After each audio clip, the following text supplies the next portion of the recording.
Okay, so di ba karong adlaw nagsugod ang pag-obserba sa Semana Santa sa mga Kristohanon. Now Holy Week is a time of reflection. Magmalandong ta. Insa sa inyo mapasalamaton na naliman ka sa ubang nasod no? Ang ilaha Easter lang ilang gina-celebrate sa Pilipinas, or maybe in other maybe Catholic or Christian nations, na adyoy hatag ang government. Di ba? Malipayon ta na tagaan ta og time na magpamalandong, na legal holiday na siya.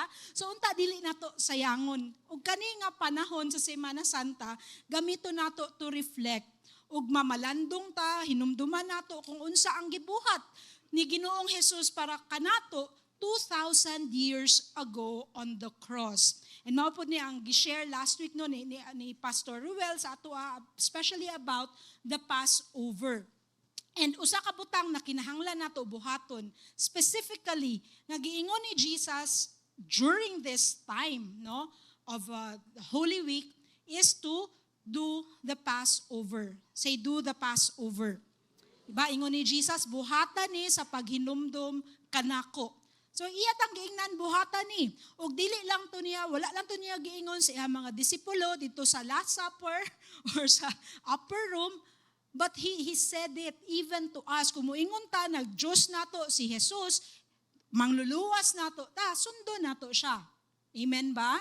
Dili man ni pinugsanay, kung dili ni mo jud ma-celebrate ang Passover, dili man mawala imong kaluwasan, but in response to the love of Jesus and what He did for you, I think it's just but right for us to obey Him and to observe the Passover. No? Wala, niingon si Jesus, i-celebrate akong birthday. Pero mag-celebrate mo na kitag Pasko. Pero unsa man niyang gisugo, kani, akong kamatayon, hinumdumin ninyo, and do this to remember me. Mas madasig ta sa atong pagkakristohanon kung ato aning buhaton. And let's stop, or I implore you, no, na kanang dili na to, ang Pasko na commercialize na, pati ba naman ang Holy Week i-commercialize na to, na daghan kita gusto buhaton. No, kung dili pa siguro ko Kristohano na anak ko sa Mount Apo next week. Saka na ko. Pero because we are saved, we appreciate what the Lord has done for us, we will do it in response to His great sacrifice for us. Amen. So magtapok ta sa itong mga panimalay. April 2, Holy Thursday. Fathers, lead your families, or walay father, whoever leads the family, observe the Passover. And we will do it simultaneously. Do it, na dili lang basahon ninyo ang Haggadah, but do it, remember the Lord. And as you do it, as you partake sa bread, sa matzah, sa wine, remember Jesus. Amen ba? And then Good Friday sa Biyernes, tapok ta dire alas 3 sa hapon, the time that Jesus died, and let us reflect on His passion and death. And again, weekend resurrection celebration, isa lang ato ang service sa Sunday. Let's celebrate the resurrection of the Lord. Now, I know sa uban maligog dagat pag pag Easter, but karon nata sa panimalay sa Ginoo to celebrate His victory over death.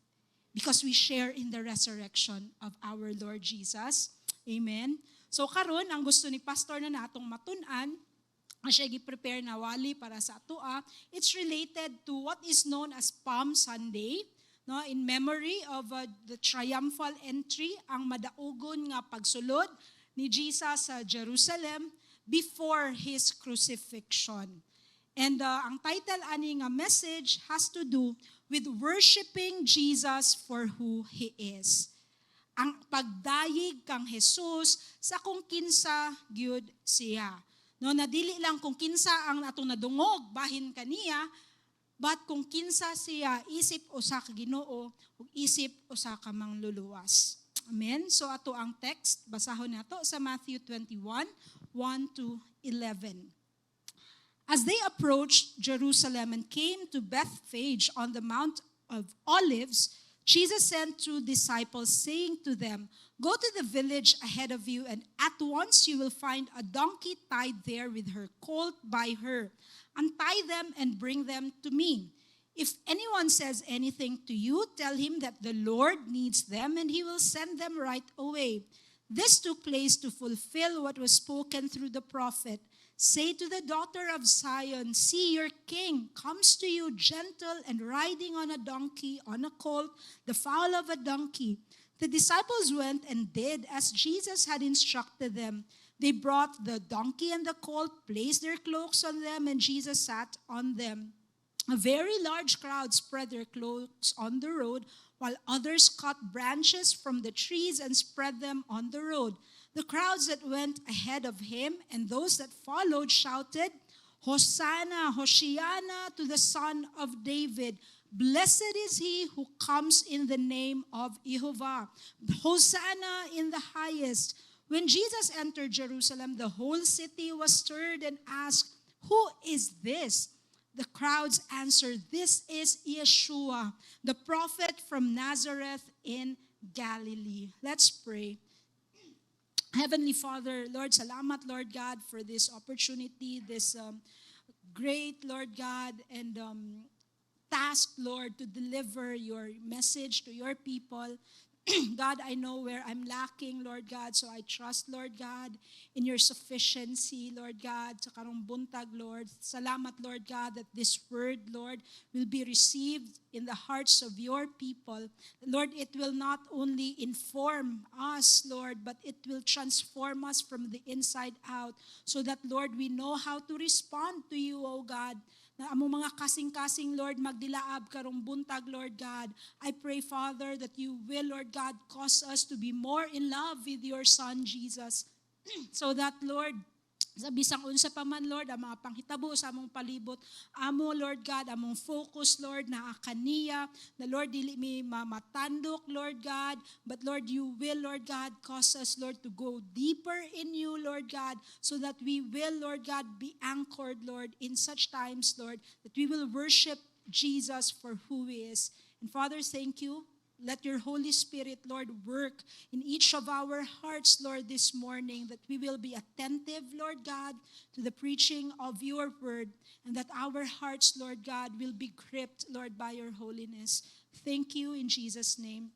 Amen and amen. So duha ka butang na gusto i-share ni Pastor sa ato akaron, and the things no na kinahanglan nato mahibalan about aning Domingo sa mga lukay or ang triumphal entry ni Jesus sa Jerusalem. Ang unang butang natong tun-an kay ang triumphal entry, it revealed who Jesus truly was. No gipadayag ani kung kinsa gyud si Jesus. Now the triumphal entry revealed that Jesus was the Messiah, King of Israel. Okay? Ang kaning gibuhat ni Jesus nga nisulod siya sa Jerusalem riding on a donkey, it signifies, ug iyaning gipakita nga siya ang Mesiyas ug hari sa Israel. Nawala siya ni ingon na nisulod lang siya dito, oy ako day ang rabbi. Ako day yung teacher, ako day itong propeta. Nagitagna sa una. Nawala siya ni abot as a teacher or a prophet. Because previous to this, Jesus normally would tell people not to tell who he was. No, nakita nato na if you've read the Gospels, unsay every time Jesus reveals a bit of himself sa iyang mga disciples, he will always tell them, ayaw sa ninyo iingon sa uban. Right? Like sa Mount of Transfiguration, his three closest disciples, si Peter, James, and John, were with him. They saw him in glory. Pero unsay ingon sa iya pag naog nila gikan sa Mount Hermon, he told them, ayaw, don't secret lang sa anan nato until such a time na pwede na ninyo i-reveal, because I don't want people to look at me that way. So he just kept his identity secret before others in public before aning triumphal entry. Now, sa karong pagsulod niya sa Jerusalem, sa karon nga higayon, iyang gitugutan, nga iyang kaugalingon, publicly, no ilhon nga ilahang Mesiyas ug hari for the first time. And this was to fulfill para matuman kung unsa ang giingon bahin kaniya sa libro or sa prophecy ni Zechariah. Now sa Zechariah 9:9, giingon dito, "Rejoice greatly, O daughter of Zion." Now we sing that in Hebrew. "Roni, Roni, bat Zion. Daughter of Jerusalem, see your king comes to you, righteous and having salvation, gentle and riding on a donkey, on a colt, the foal of a donkey." In fact, no, gihang gisigurado nga kani nga kapropesiya matuman kaniya. Like he told, ihang gisugo, ihang duha ka disipulo, ano siya, adto mo dito sa village, dito sa Bethpage, ug naamoy makita ang asno, kasabutan na, donkey, with her colt, ihang anak, and then, kuhaan ninyo, ingna ang tag-iya, hiramon ni, gamito ni sa ako ang master. And so they did. And mauto ay ihang gigamit pasulod sa Jerusalem. We see that sa Matthew 21:1-4. Na unsa may importansya ani sa atoa og kay Jesus. This revealing was important because just a few days ahead, ilansang siya sa krus. This was the beginning of, ano siya, mauna jud ni. Dili na jud ni, wala na ni bawiay. Ako anang buhaton ang kinahanglan nako buhaton. Ako anang ihatag ang ako ang kinabuhi para sa katawhan, para sa Israel, para sa kalibutan. Now this was an opportunity, usa ni kahigayon sa mga tao nga ilang mailhan ang ilahang Mesiyas og hari. Nga ilang maingon na kauban namo siya, nakauban namo siya. Bago pa siya mawala or kuwaon gikan sa amua. Because he was none other than their long-awaited Messiah. No, for the people of Jerusalem, ingon tanan naman si Jesus dito sa Israel, nganong karon lang man nila ni gibuhat. Because if you read the Gospels, asa ang ministry base ni Jesus? Was it in Jerusalem? No. He was based in Capernaum sa Galilee. And Jesus would go to Jerusalem in Judea to celebrate the feast. So he was not always in Jerusalem, kay pirmi siya naa dito sa Galilee most of the time. Now, for the people of Jerusalem, the intellectuals, no, kay naaman sa Jerusalem, ang mga swito, ang mga hawd sa Torah, ang mga kuyaw kayo may memorize sa Torah, nanalito ang mga bright sa Bible, sa Torah. And this is kumbaga historic for them. Kay first time na abre ilang mga mata, uy, mauna man din ni amuang mangluluwas, mauna ang hari, no? Na nasa ilaha, it was something na, uy, mauman dyan yung giingon. No, sa prophecy. And this was after nga gi-raise ni Jesus si Lazarus. And asa nagpuyo si Lazarus? Sa Bethany, on the Mount of Olives, also in the area of Jerusalem. So bago pa sa ilaha, nakakita sila na, uy, nagbuhat ni og milagro. So kanila jud ang amuang Mesiyas, mauna jud ni ang muluwas sa amua. So they saw something in Jesus that caused them, mauna jud ni siya ang gi-prophesy sa amuang mga propeta sa una. Now, this was also to show to the people that he was what? The son of David. Now, makasabot ba taan na? Ano, sige man tayo na ng son of David, pero say vague ni siya sa ato, ano, masyag Christianese ba? Lagi na, ginaingon na sa Bible, son of David, pero kinsa man dyan na si son of David. This comes no sa Davidic covenant. Say Davidic covenant. If you read sa Old Testament, sa 2 Samuel 7, dito gi-promise because David was a man after God's own heart. Nisunod siya sa Ginoo na kinasing-kasing. Ang promise sa Ginoo siya, this is my promise for you. I will establish your kingdom forever. Your throne forever. Dili ka mawad-an og descendant nga maghari sa Israel.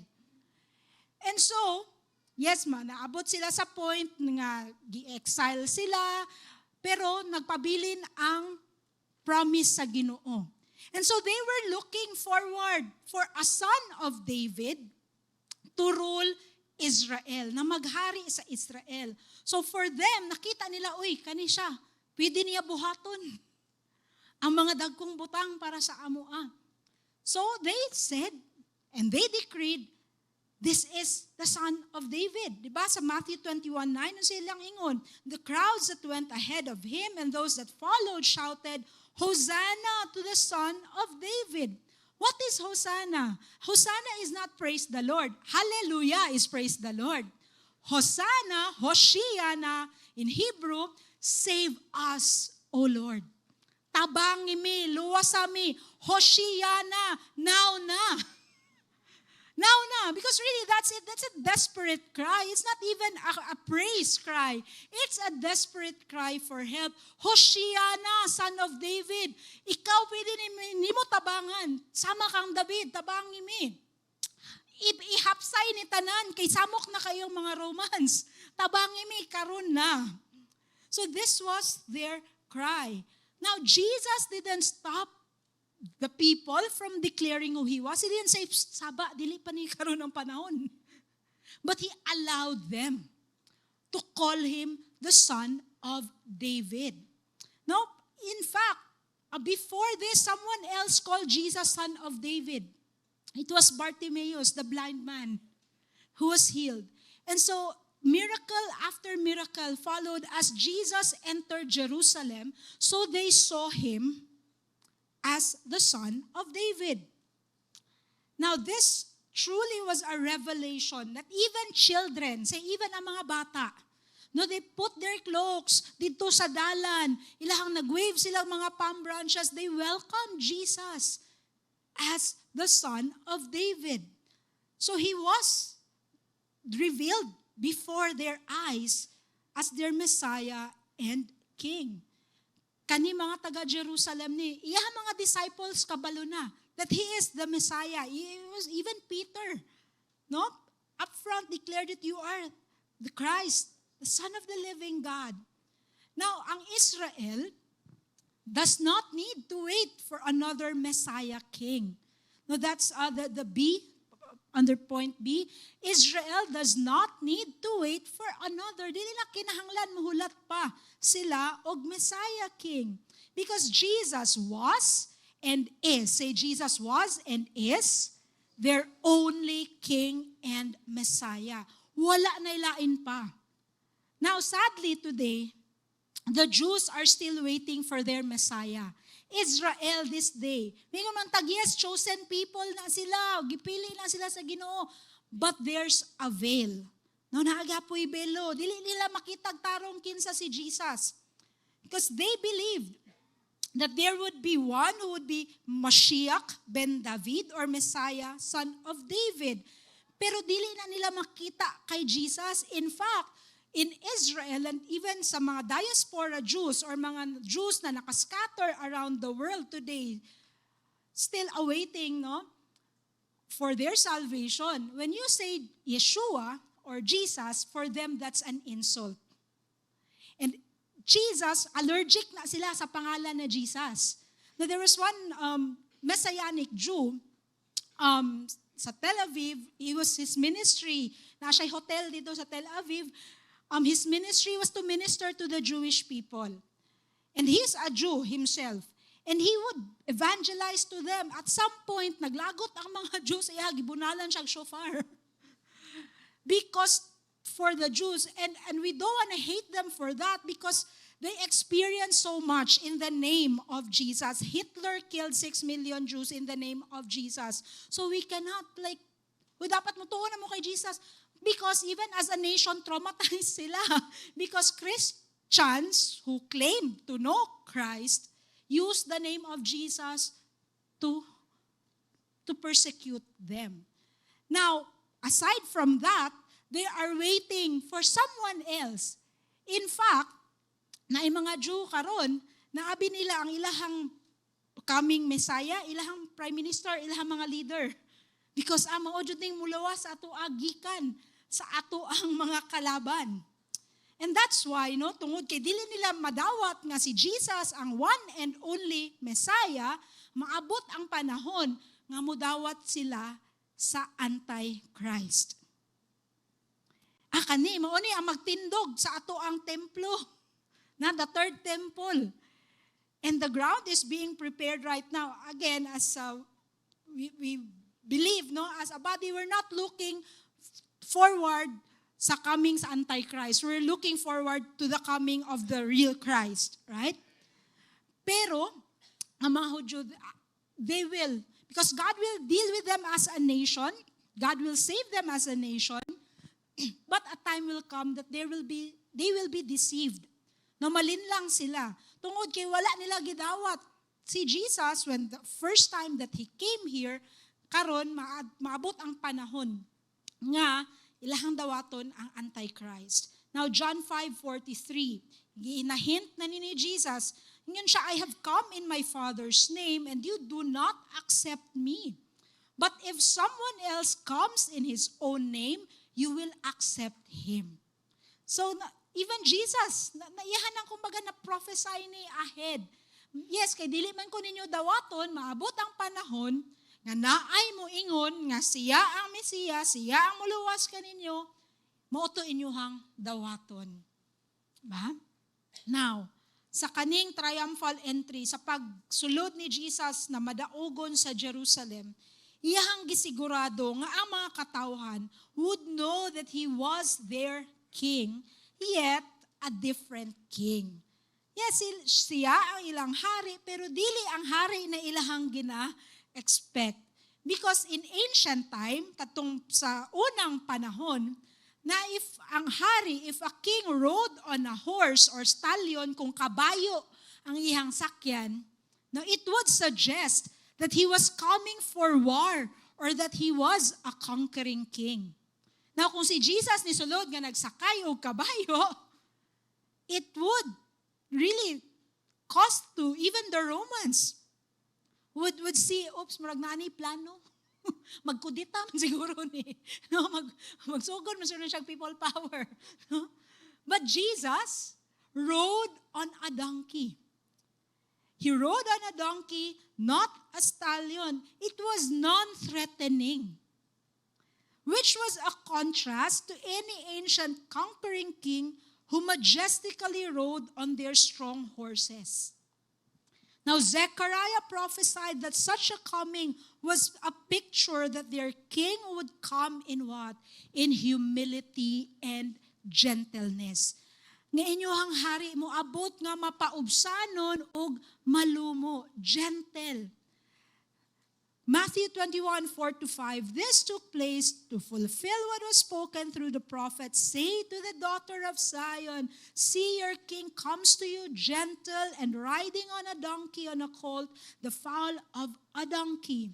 Now, kaning word na gentle, no, or butan, unsa man ni sa Hebrew ug sa Greek. Now, in the Hebrew and the Greek, it indicates that Jesus was coming to them as a king who is lowly, humble, mild, and gentle. Mapaubsanon, malumo, ug buutan. Wala siya niabot nga makipaggira siya sa mga Romans. He didn't come to tell them, ako na ang hari. Karon. But he said, okay, let's do this in my kingdom's way. So he came, no, in meekness, like a servant king. That's why he was not a threat to the Romans. For sure na yung mga Roman soldiers dito sa palibot. Because they were always watchful. Ang mga Romans, mabinantayon dyan na sila. Gamay lang na nailang madungog, nga na ay gusto uprising against the Romans. Dito jud ka, ilansang jud ka, ipunish ka. And they were very cruel because they want to preserve their rule dito sa Judah. So, Israel, no? Therefore, even if gibuhat na to ni Jesus in holy meekness, in humility, yeah, they saw him as the son of David, pero even karon, no? Wala gihapon na nila nadawat si Jesus. Israel, therefore, kung tan-awon lang jud nato, sa kung unsa na ang gibuhat ni Jesus, dapat dili na unta sila maghulat pa sa lain nga Messiah King, kitungod ni abot naman si Jesus. So let's pray for Israel. Ingay mo katapat, pray for Israel, pray for the Jewish people. Yes, naanay mga Messianic Jews, naanay mga Hudyo na nagatuo sila nga si Jesus ang Messiah, but still, dako gihapon no ang percentage. Because in prophecy, God will deal with them as a nation. As shared by our sister in Israel, no, na there are about 30,000 pa lang dito sa Israel mismo. So that's still a very small fraction of Israel, 10 million ang iyahang population. So gamay pa lang. So keep on praying that more and more Jews will really encounter Jesus as their Lord, as their Messiah. Especially in the bomb shelters right now, there's a great opportunity for the church in Israel to arise at this time. Now mag-move on ta sa next point about this entrance to Jerusalem. And the second point na gusto i-share ni Pastor sa atua is that the triumphal entry of Jesus into Jerusalem revealed that He must be worshipped for who He was. No na ang kaning pagsulod na madaogon ni Jesus dito sa Jerusalem, nagpadayag nga siya kinahanglan daygon, simbahon sa kung kinsa gyud siya. Because Jesus did not come for any other reason but to be the humble King of Israel. Wala na ilain pa nga rason. Wala na ingon si Jesus, sige, amahan, naog na ko dito kay muragubot naman kayo ng mga, ilahan namang gina-oppress ni ako ang mga katauhan. No, siguro, atuan na ning undangon. Pero niabot siya para mahimo nga ilang mapaubsanon nga hari. Because Israel was, at this time, ang mga rulers nila very ruthless, walay kaluoy sa ilaha. They were like, again, like in Egypt, in slavery to Gentile kings. And so like Moses, one na most greatest pa, kang Moses would need to come. Like Moses, in humility, now Jesus, the Son of God, Son of David, will come in humility as a humble King of Israel. Now, giunsa man pag-abot ni Jesus, how did He display being the humble King of Israel? 5 things, no? Una, niabot siya para ipakita ihang gugma sa tanan. How many of you are a recipient of the love of God? Mohang nadawat ang gugma sa Ginoo. And this is why, He rode on a donkey to show them that He was not a mean king. Sa manang mean king, dili siya abusado nga hari. Dili siya bad. But He was someone, okay, I'm coming to you. This is what I want to do to you, to love on you. To show them that He is a loving King. That it's possible that you can have power, you can have authority, and still be gentle. No, na dili diktador pag-abot ni Jesus, but He was there to show them, I have power, I am powerful, but I will not use my power to smite you, but to treat you in a loving way. He cared for His people. No, ihadyong gialagaan ihang katawhan, and His heart was for them. Now, una to, gipakita niyang gugma, ikaduha, He came to let them know that God was watching over them. Gibantayan sila sa Ginoo. How many of you appreciate na ginabantayan mo sa Ginoo? Na maski pa unsa na ang panghitabo sa kalibutan na ay Ginoo nga nangabantay sa atua. And being one who came as a king on a donkey showed that God's eyes were always on them as a nation. He didn't come to them high and mighty. Because kung naa siya sa kabayo nga taas, di ba? Galante. But He came to them on a donkey, on a foal of the donkey, because it's lowly. Because He can see them eye to eye. Eye level. Na makita niya ang kahimtang sa ihang katawhan.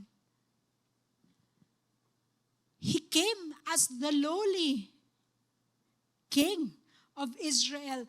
watching not just over them, but looking them in the eye, telling them, I see your situation. Kabalo ko unsa ang ginapangayo sa inyo ang kasing-kasing that you want change to happen, and I see you.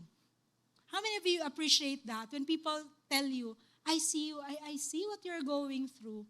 And Jesus had to go low on a donkey because He wants to see us. And let us know that He sees what we're going through. Now, Israel, as a nation, again, no, is special in God's eyes. Diba? Unsa ingon sa Ginoo that you are the apple of my eyes. Other versions, or in the Hebraic mindset, it means that Israel is the pupil of my eye. Tistingin daw, tusuka daw na. Tusuka daw ng mata sa imong katapad, kung dili baka masumbagan. Ingala mo ng Ginoo, hilapti ang pupil sa akong mata, and I will not tolerate that. So Jesus was also going to Jerusalem to tell them, I care for this nation. Jerusalem is the eternal capital of the land of Israel, and it is still up to this moment. Siya gihapon ang nagbantay sa Israel. Why? Because Jesus, di ba, asa man siya nag-ascend on the Mount of Olives, He will return the same way. And that's why He's looking at Jerusalem right now. Tanang mga bomba, missiles gikan sa Iran, God is taking account every missile that's being fired on His land. And there's a promise. God says, I will let all those things boomerang on those that want to hurt my land and my people. So we need to be on the right side of history. Kung kay kinsa ta dapat mubarog kauban, we stand with God as He stands with Israel. Because up to this day, He is still Shomer Israel, the keeper, the guardian, the defender, the watcher of Israel. And in the same way that He treats Israel, He treats us, His children. Because we are saved in Christ, we share in the heritage and in the promise of God to His friend Abraham. We have been grafted in sa olive tree. We share in the blessing. So kung giunsa pagbantay, pagpalangga sa Ginoo ang Israel, we can also expect that from Him. Amen. So this revelation of Jesus is for all who loves Him and who believes in Him to this day. Bantayan ta niya, alagaan ta sa Ginoo. Amen ba? Can you say that to yourselves? Bantayan ko sa Ginoo. Alagaan ko sa Ginoo. Maunan, dili ta mahadlok. Amen. Now, ikatulo. Niabot siya para magdala og kalinaw. Say kalinaw. Shalom.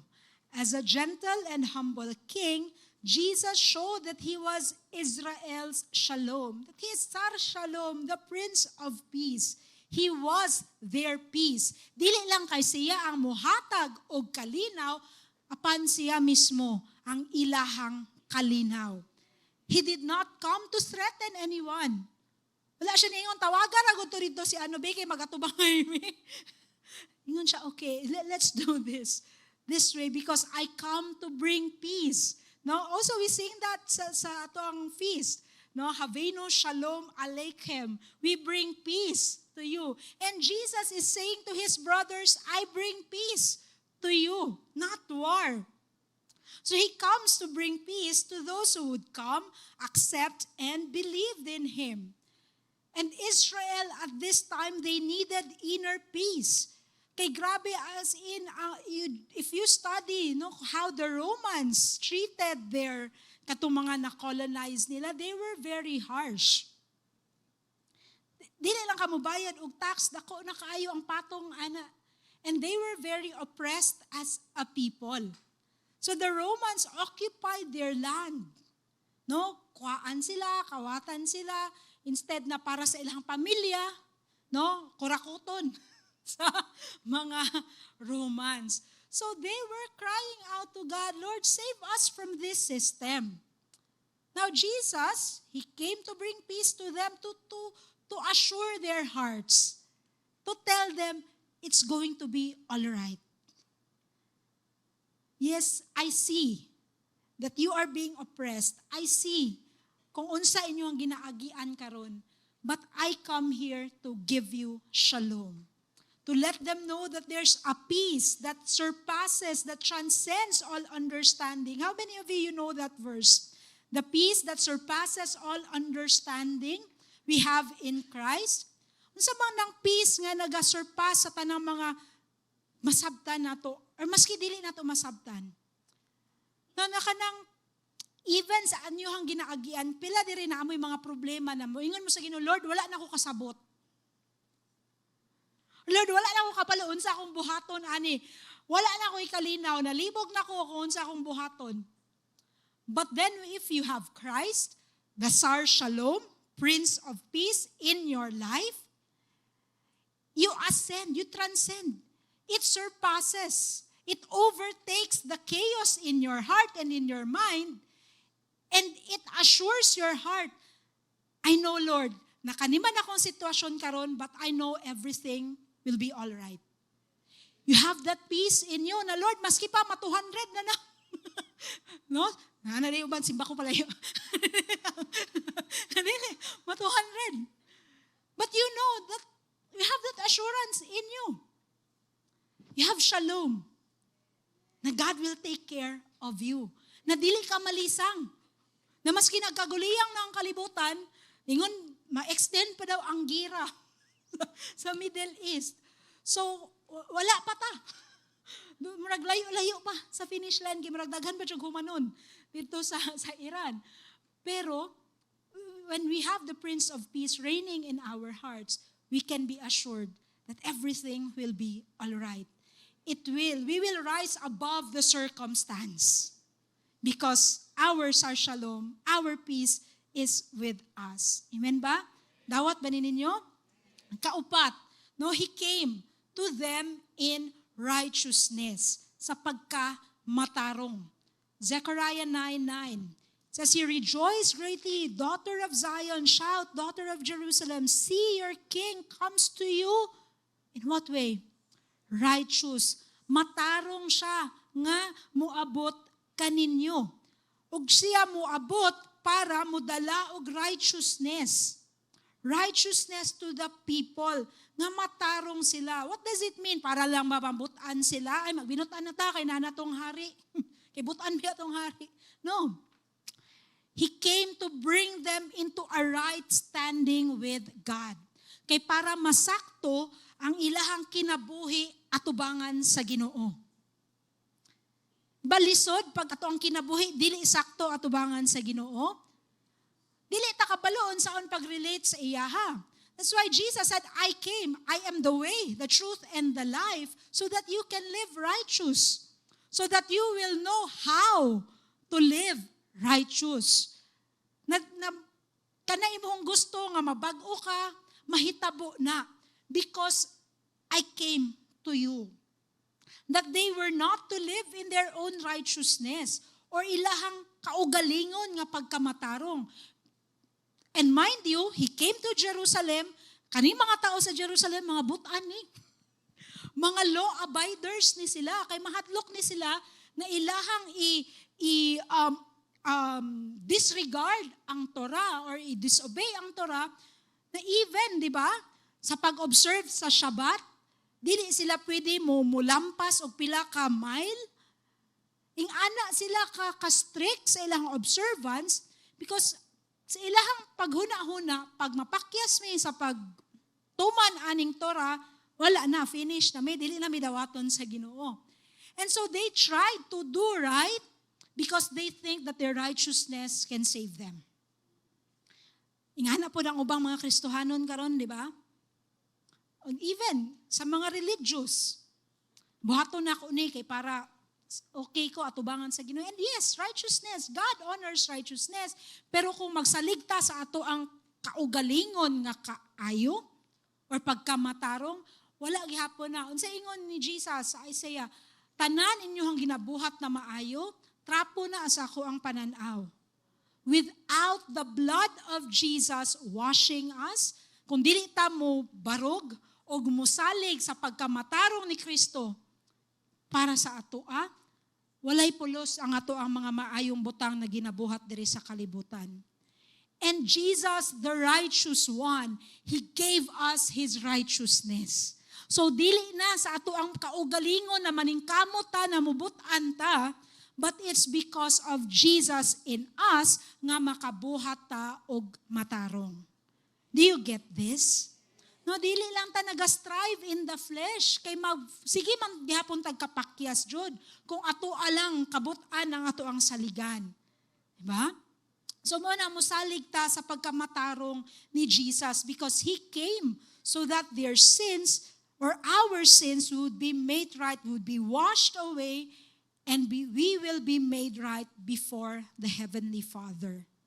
No, lami makipag-commune sa Ginoo pagkabalutan na wala tay ginadala-dala nga sala. Right? Wala makaselebrate mo ta og Holy Week na malipayon ta, na excited ta. Wala tay mga ginadala na mga bondages or kanang mga hindrances ba.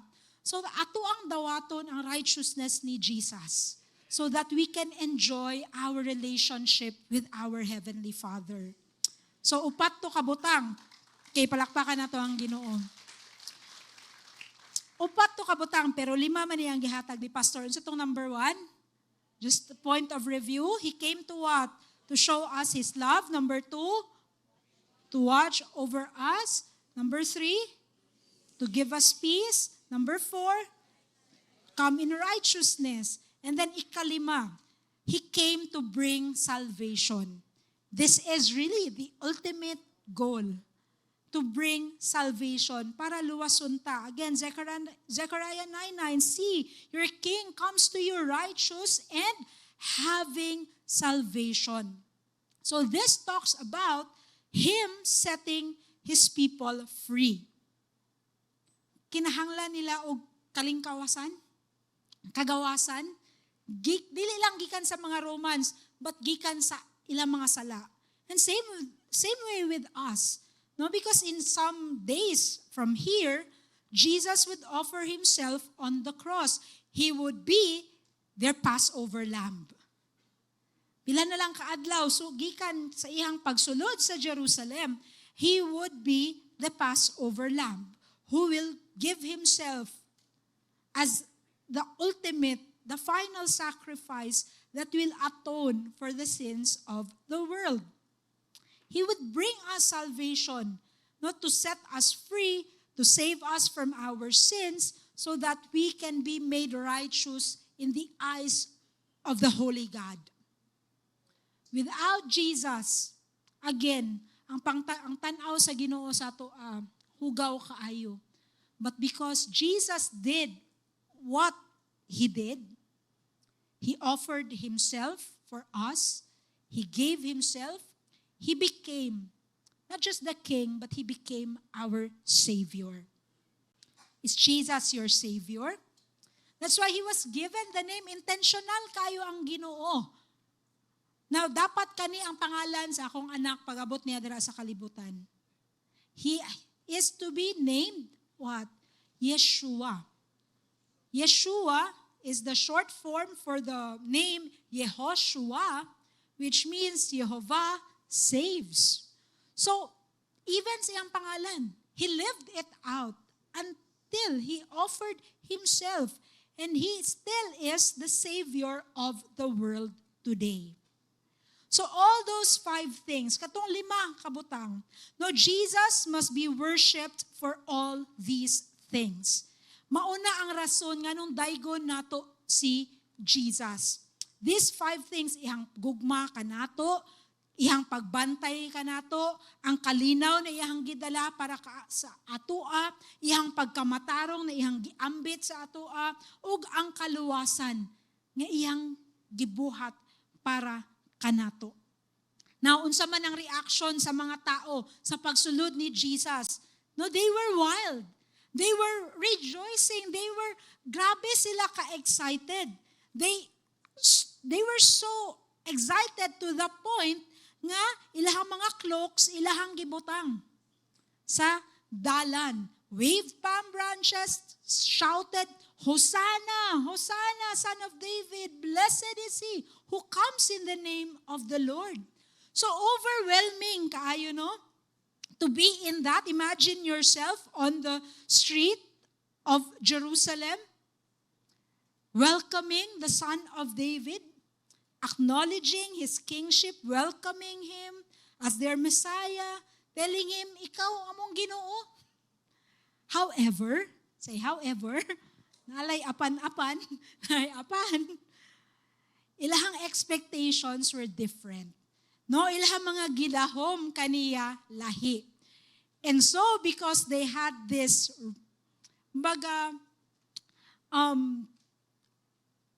wrong expectation of him or ungodly expectation of him, na-disappoint sila.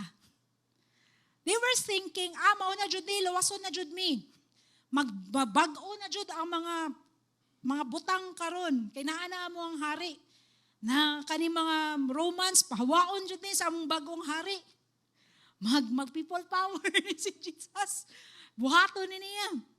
They expected him to be the lion that would tear down the Romans.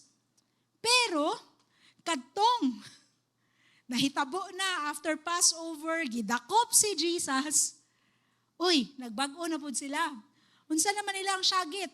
From Hosanna, ilahang syagit kay, crucify him. So, paspas kayo nagbago. Ang ilahang paglantaw kay Jesus. Tungod kay na-disappoint sila, abi ba na mo?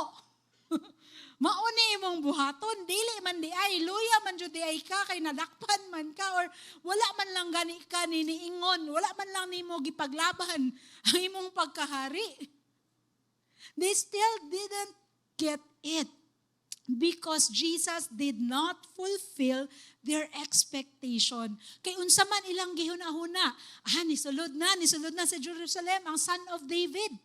Yahan na ning atubangon, adto na ni siya dito sa Antonia Fortress. We have an image of the Antonia Fortress, no, sa kaning, if you see, you see it. This is sa Jerusalem, katumurag miniature sa kung unsa ang Israel or ang Temple Mount during the time of King Herod, sa time ni Jesus. So, kanang naka-circle dira na Eastern Gate, dira ni sulod si Jesus. Padulong siya dito sa temple. Now, the Antonia Fortress, mauna, dira naga bantay, naadira ang Romans. No, naadira ang mga official sa Rome. So they can see what's happening. Kita nila, kinsa man ang niabot. Wala sila na-threaten kay murag okay raman. Dili man ni siya manghilabot sa amoa. But then, ang Jews, lahi ilang expectation. Uy, nisulod na siya sa gate, sa Eastern Gate. Muadto na dyan siguro ni siya. Pero asa man niadto si Jesus? Dito man niadto sa temple. Kinsa man ang gi-confront ni Jesus? Ang mga tao dito, ang gibuhat iyang panimalay, nga marketplace. So Jesus, no, I didn't come to confront the Romans. I came here to confront you. Kay mali na inyong ginabuhat sa akong panimalay. Na imbes na ay pag-worship, na ay prayer, unsa ingon ni Jesus, my Father wants this to be a house of prayer, but you made it to be a house or robbers. Taas kayo, pareha naman po mo sa mga Romans, na grabe na po kayo ang tax. Magpalit lang og sacrifice para sa temple, dako na kayo patong. And Jesus confronted their hypocrisy. So, abi nila, luwason sila, gi-confront man ni Jesus. Ilahang mga gibuhat dito sa iyahang panimalay. Jesus came to clean house. He did not come to usurp the authority or the power of Rome. So he was telling them, okay, limpyuhan ako ni akong panimalay, dili kani. And so dito na, naglagot na hinuon sila sa iyaha. Sa sugod, sa dito sa gate, okay pa kayo, pista ta, mauna jud ni. But then, na-offend sila sa gibuhat ni Jesus when they were confronted. And so, dito na, nagsugod. Na from Hosanna, crucify Him. Kay wala sila nalipay sa gibuhat ni Jesus. Now, even si Jesus, namatay, nabanhaw, kung dili dyan nato masabtan, unsa ang plano sa Ginoo, lahi gihapon natong i-expect sa ilaha. Because in Acts 1, if you read Acts 1, si Jesus, nabanhaw na nakita na nila. Iyang mga disciples, before He ascended into heaven, unsa man ang mga pangutana sa iyang disciples sa iya sa Acts 1, verse 6. So when the apostles were with Jesus, they kept asking Him, Lord, has the time come for you to free Israel and restore your kingdom? Nakita na gani nila nga, nabanhaw naman si Jesus, mauna man jud ni. Pero ilang kaya pong gusto mahitabo, apostles niya, disciples ni Jesus, Lord, kanus aman jud nimo mi luwason. But Jesus told them, no, this is not the way I will do it. Dili lagi ako ang muluwas sa inyo from the Romans. Ako anang gibuhat, namatay na ko para sa inyo, but this is what I want you to do. Stay in Jerusalem. Wait, because there will be power from on high. So that you can be witnesses. Bag-uhon sa tamo, bago na ako bag-uhon ang kalibutan. Sa himangkod kita, gusto tag pagbago, gusto na ito mabago ang atong palibot, pero kita rin ang gusto i-deal sa Ginoo. No, ato adeng mga kasing-kasing ang dapat sa niya limpyuhan para malimpyo ang ato ang palibot.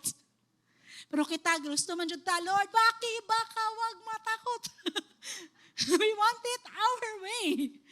But God said, no, wait for power from on high, and the Holy Spirit will change you so that you can be world changers for the glory of God. And God will use us because He gave us His love, He gave us His righteousness, He gave us His peace. He saved us so that we can also snatch others from the fire. Amen ba? No, unsa man ang hagit sa atua ni Pastor karon sa kaninga mensahe, this triumphal entry of Christ, the challenge for us is this: do we worship Jesus for who He is, or for only what we want Him to do for us? What's the motive? Unsa man jud motibo sa atong kasing-kasing nga anong ginasimba nato ang Ginoo? Is it for who He is, or tungod lang sa mga gusto nato nga iyang buhaton para kanato? Are we transactional with our relationship with God? Or do we want relationship with Him? Duha man na ba, you're either transactional or you're relational with God.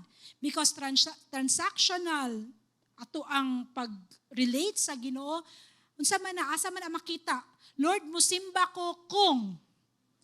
Lord, mag-serve ko kung. Buhaton nimo. Kita ang muhatag og kondisyon sa Ginoo.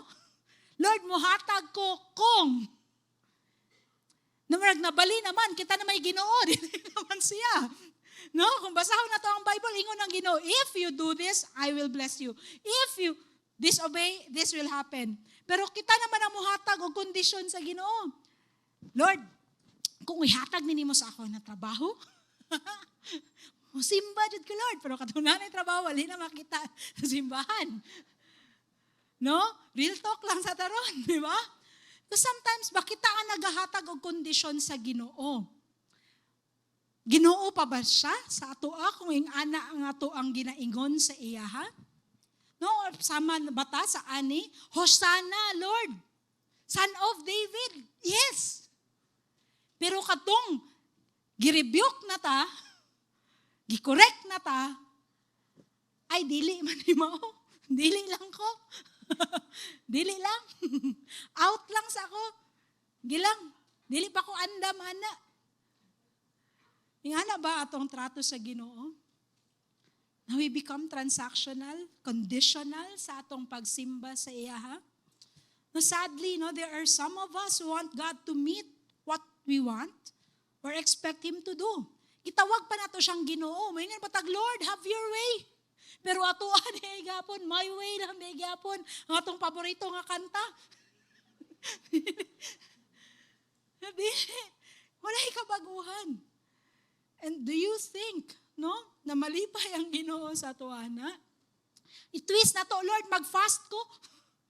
Kay gusto na ko kaniya mahitabo. Na instead na magpaubos ta sa Ginoo, yes, we fast because we need a breakthrough, pero even the motives of why we do what we do, we have to surrender that to the Lord.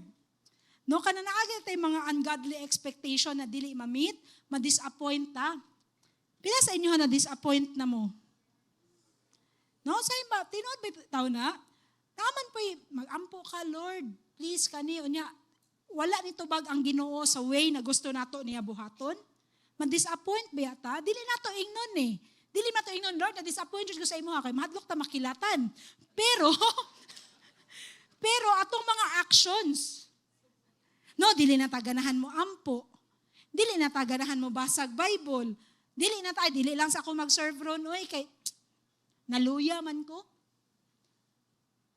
Naluya ta because wala ta dili ta honest sa Ginoo. You know what, si David, I'm so really blessed with David. Kay the negative, na yung gibati, positive, tanan. Iyahad yung ipagawas, ipahungaw sa Ginoo. Lord, yung ani akong gibati ron, akong kalag, Lord, downcast. Yung ani jud Lord, akong sitwasyon. Lord, kanus aman nimo. Ni humanon akong mga kalaban. Sometimes kay kita ato amang gusto ay pa-char-char pa ta. Hatubangan sa Ginoo.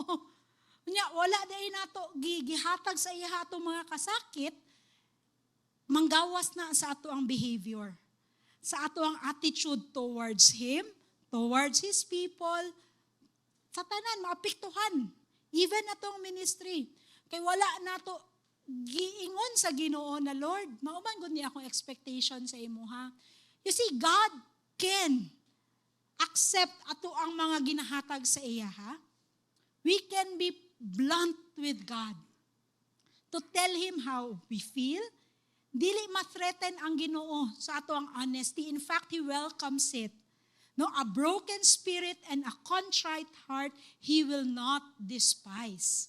Sa manang contrite ka nang matinud-anon jud ka na di wala ka itago sa Ginoo pati imong disappointments so that He can break through sa imong kinabuhi. Kay kung naa pa man ta i-hold back God pati ang mga negative things kay abi nato ako alang ni ako na lang bahala ani walay mahitabo igsuon. Give God your mess, give God your disappointments. Yung say promise sa Ginoo, those who trust in the Lord will not be disappointed. So kung na-disappoint ka, meaning imuhang pagsalig, wala sa Ginoo. Naa sa imuhang kusog, naa sa imuhang kaugalingon, naa sa imuhang kabright, naa sa imuhang kahawod. Kaya kung tinuod jud nga nisalig ta sa Ginoo, we will not be disappointed. We have to manage our expectations towards God, towards others, so that dili ta daghan og disappointment. Because if we allow our disappointment na magpabilin sa atong kasing-kasing, it will lead to bitterness. Wala na. Maglisod na tagpasaylo, maglisod na ta, na mawala. Tapos atong kalipay. Kay tungod lang na atay gi-expect na wala na tuman, abi nato, humana. Mao na jud to. But God is all-powerful. Amen. Kaya niya bag-uhon even ang imposible. That's why if we tell Him, Lord, dili man kani akong gina-expect, but I trust in your power. I trust in your ability to turn things around for the good because I love you. Amen ba?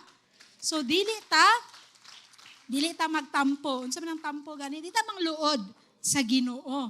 No, dili ta magsige mag-grumble. So naman niya akong kinabuhi. Dili. Let's keep a humble heart before God, just like what Jesus exemplified sa atua. No? Kung unsa man ato mga dili masabtan sa ginabuhat sa Ginoo sa ato ang kinabuhi o sa atong palibot, be patient. Say be patient. Because one day we will see the Lord in all of His glory and splendor. He will make all things right. at His time. Amen ba? So, ingana, no atong reaction, be faithful until we see Jesus face to face. The Son of David, Son of God. The Jews cannot see Him as the suffering servant. Now, in the pahumanay na ni, but let me just share this. The Jewish thought, no, they believe in that the Messiah would come in like naa siya'y duha ka characteristic, son of David and son of Joseph. Son of David, the king, the ruler, but then son of Joseph, the suffering servant. They couldn't see Him as the suffering servant. That's why even to this day, Isaiah 53, which talks about the suffering servant, which points to no other person than Jesus, dili na ginatudlo sa mga rabbi sa Israel because wala na ilaing padulungan kundi si Jesus. So again, don't just expect Him to show up in all of His glory because sometimes He will lead you to a place of lowliness to share in the suffering of Christ because dira ma-form ang Christ-likeness sa ato ang mga kinabuhi. Amen ba? Did you